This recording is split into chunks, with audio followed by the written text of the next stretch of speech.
नमस्कार, मैं पल्लवी शर्मा। आप देख रहे हैं अमर न्यूज़ और इस वक्त हम मौजूद हैं दिल्ली के सुप्रीम कोर्ट में, जहां पर आप देख सकते हैं कि आज जो है वक्फ संशोधन बिल जो आया था उसमें आज दोबारा सुनवाई होने वाली है। आपको बता दें कि 17 अप्रैल 2025 को सुप्रीम कोर्ट ने वक्फ बोर्ड जो बिल है उसकी सुनवाई की थी, जिसमें आपको बता दें कि अंतरिम ऑर्डर के बाद दो आदेश जो है सुप्रीम कोर्ट की तरफ से दिए गए थे, जो बहुत महत्वपूर्ण थे, जिसमें सरकार के वक्फ की किसी भी संपत्ति को डी नोटिफाई ना करने के लिए सुप्रीम कोर्ट ने कहा था, और दूसरा ये था कि वक्फ बोर्ड और केंद्रीय वक्फ बोर्ड में किसी की भी नई नियुक्ति जो है वो नहीं की जाएगी। तो अब इन दो आदेशों के बाद जो है एक हफ्ते का टाइम केंद्र सरकार को दिया गया था, जिसमें वो अपने जो फैक्ट्स हैं वो सुप्रीम कोर्ट में पेश करे, और जिसके बाद मामले की आगे सुनवाई होनी थी। तो 25 अप्रैल को केंद्र सरकार ने जो है अपना हलफनामा यहाँ पर दाखिल किया था, जिसमें सुप्रीम कोर्ट के हलफनामे में दिए गए हलफनामे में सरकार की तरफ से 5 बड़े दावे जो है वो किए गए थे। आपको बता दें कि सरकार की तरफ से कहा गया था कि 8 अप्रैल 2025 से पहले जो रजिस्टर्ड वक्फ बाय यूजर हैं वो सुरक्षित रहेंगे।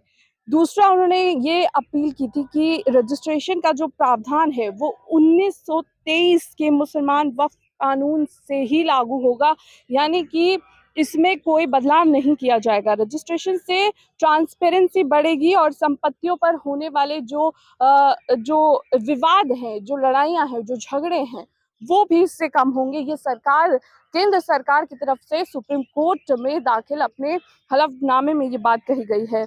आगे सरकार ने कहा था कि कानून से पहले मौजूद संपत्तियों पर नहीं बल्कि भविष्य में लागू होगा, यानी कि इससे पहले जो भी वक्फ बोर्ड में जो भी संपत्तियों को लेकर कानून बनाए गए थे वो वैसे ही रहेंगे, उनको नहीं छेड़ा जाएगा। आगे भविष्य में जो कानून है उन पर ये वक्फ संशोधन बिल जो है वो लागू होगा। साथ ही बदलाव से धार्मिक संस्थानों के मौलिक अधिकारों का भी कोई हनन नहीं होगा, ये भी सरकार की तरफ से सुप्रीम कोर्ट में अपने दाखिल हलफनामे में कहा गया है।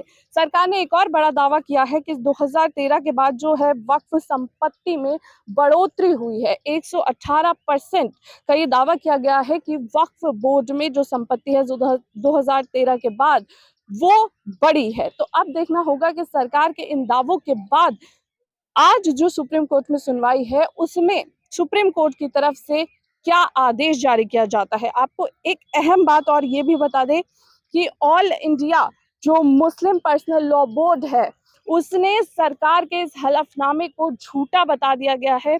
उसने कहा है कि सरकार की तरफ से जो भी ये दावे पेश किए गए हैं उनमें कोई सच्चाई नहीं है, सब झूठे हैं। झूठी जानकारी यहाँ पर सुप्रीम कोर्ट को दी गई है।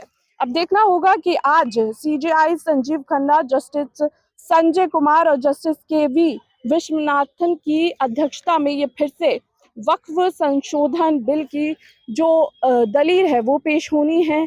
किस तरह से सरकार और वक्फ बोर्ड अपने जो दलील है उनको पेश करती है और आगे सुप्रीम कोर्ट का क्या फैसला होता है, इसका इंतजार रहेगा।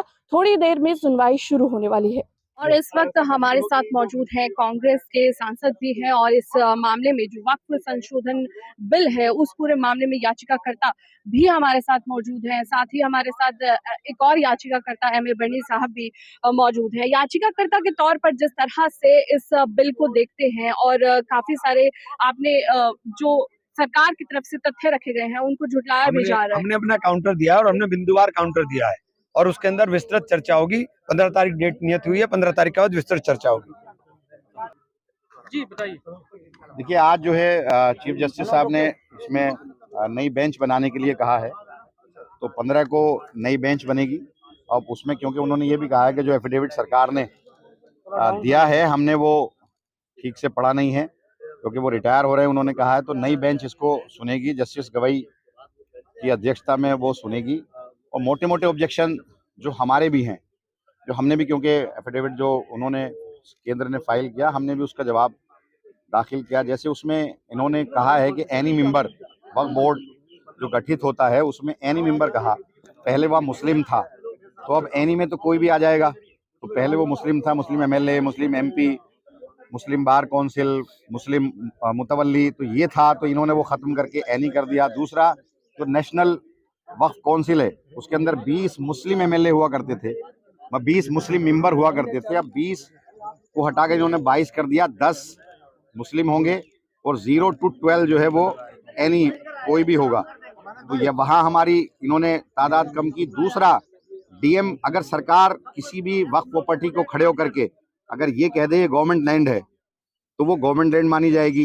दूसरा, जो डीएम को इन्होंने पावर दी है वो ये दी है कि रेवेन्यू रिकॉर्ड का नेचर वो चेंज कर सकता है। तो किसी भी प्रॉपर्टी को रेवेन्यू रिकॉर्ड में अगर वो वक्फ की है तो वो रेवेन्यू रिकॉर्ड में उसके नेचर को चेंज कर सकता है, तो वो हमें ऑब्जेक्शन है। तीसरा एक ये है कि भाई इनका अगर किसी भी प्रॉपर्टी में डिस्प्यूट क्रिएट हो गया तो पहले दिन से उसका जो वक्फ का नेचर है वो खत्म हो जाएगा। जबकि ये है कि भाई अगर वो डिसाइड होता है, अगर वहाँ मस्जिद है, नमाज हो रही है, तो पहले दिन से अगर वहाँ डिस्प्यूट क्रिएट हुआ तो ये उस दिन से वहाँ नमाज बंद हो जाएगी, कब्रिस्तान में दफीना बंद हो जाएगा, उसको गवर्नमेंट लैंड ट्रीट किया जाएगा। जबकि होना ये चाहिए कि अगर उस पर कोई डिस्प्यूट है और जब तक के कोर्ट का आखिरी वर्डिक्ट नहीं आता, फैसला नहीं आता, तब तक वहाँ उसका नेचर चेंज नहीं होना चाहिए जो अभी तक होता था। अगर नमाज वहाँ हो रही है तो नमाज होती थी, दफीना वहाँ हो रही है दफीन, तो कोई भी डिस्प्यूट क्रिएट कर देगा तो ये मोटे मोटे जो हैं। और वक्फ बाई जो यूज़र है हमारा उस पर ऑब्जेक्शन है ही, मेंबर जो बोर्ड का कॉन्स्टिट्यूशन है उस पर है ही। तो अब कोर्ट ने कहा है, आज जज साहब ने ये कहा है कि जो रोक चली आ रही थी वो ऐसे ही रहेगी, कोई उस पर छेड़छाड़ नहीं करेगा, लेकिन नई बेंच उसको सुनेगी। कि वक्फ संशोधन बिल को लेकर फिर से सुनवाई होने वाली है। क्या दलीलें जो हैं केंद्र सरकार की तरफ से या फिर वक्फ बोर्ड की तरफ से पेश की जाती हैं, वो देखने वाली बात होगी। इस पर आपको अपडेट हम अमन न्यूज़ की तरफ से देते रहेंगे। बाकी तमाम जानकारी से जुड़े रहने के लिए आप देखते रहिए अमन न्यूज़।